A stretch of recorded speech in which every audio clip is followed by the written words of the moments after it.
Hello YouTube and welcome back to the channel. So today we're going to be talking of the version 2 of the PIII AirBox for GI Yaris.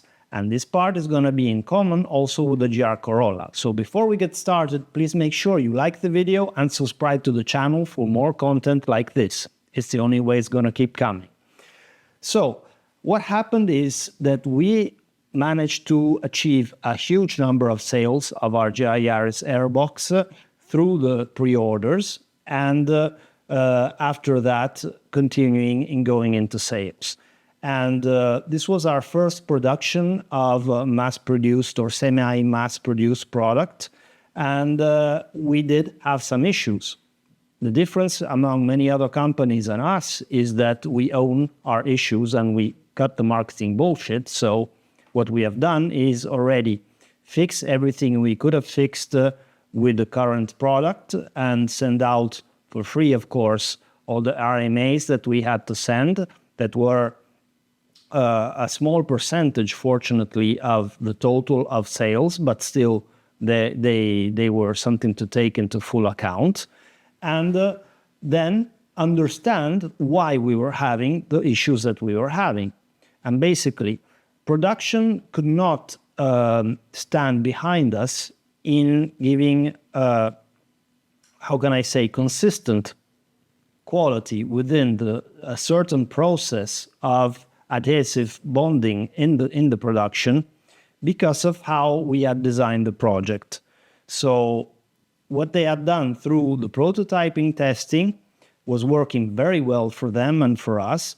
But then they had an issue with the sealant and they had to change to a new sealant. And this new sealant that is super strong has a very, very short working time. And after these few seconds where you can work it after you use a specific gun, the two components are pushed by compressed air and they go together. Basically, you don't have the possibility of working in it anymore. And it becomes immediately as hard as rock, and even milling becomes very difficult. So this was suboptimal for us.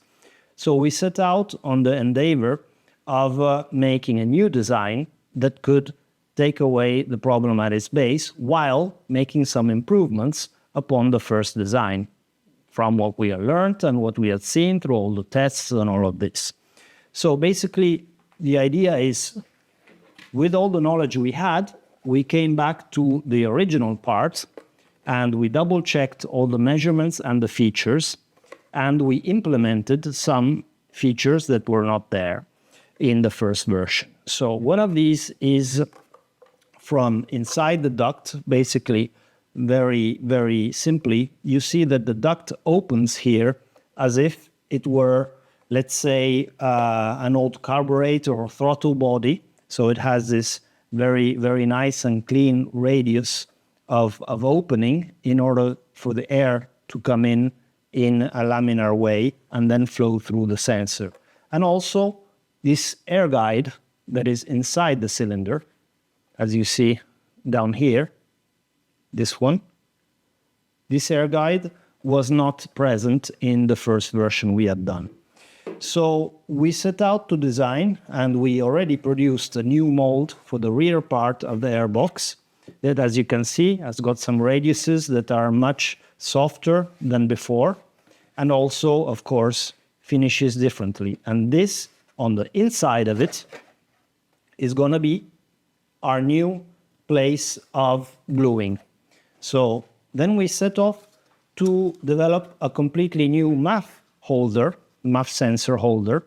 So this holder now has exactly the same radiuses and everything that the original part has. For example, this is only a test version and it doesn't have all the features. For example, this air guide inside is not identical to the OEM one, and now we measured it, we did all our referencing, and it's going to be identical to the other one. Here on the back, for example, I can show you, it's on the monitor behind me, but I can show you also on the screen. We're going to have, just like we have on our hood vents, a gluing path for the glue to glue in. So all the glue will be behind as the two parts bond together, like this, so. And there will be no glue, just this very clean opening, just like the stock part. And this will be. Last thing, but not least, also, on the original part, we had here a little pyramid, let's call it, a 1 millimeter all around the radius to make sure that the induction hose would not come off or be sucked off in any possible scenario. This never happened, but anyways, we decided to implement this too and to make it in the new version.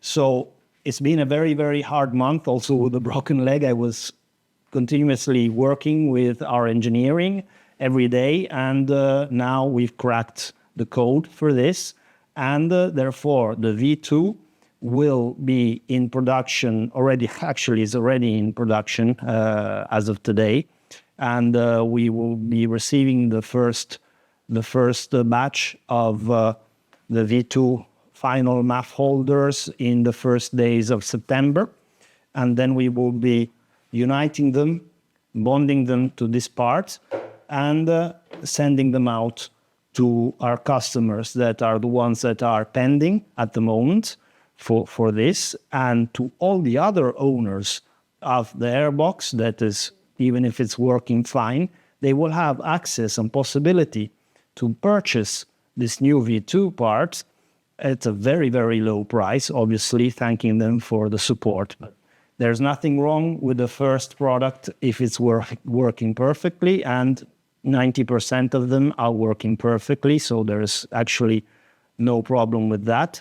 But still, I think that the new one, because these are iterations and the way we are doing things is continuous improvement, can still give you a few horsepower of gain.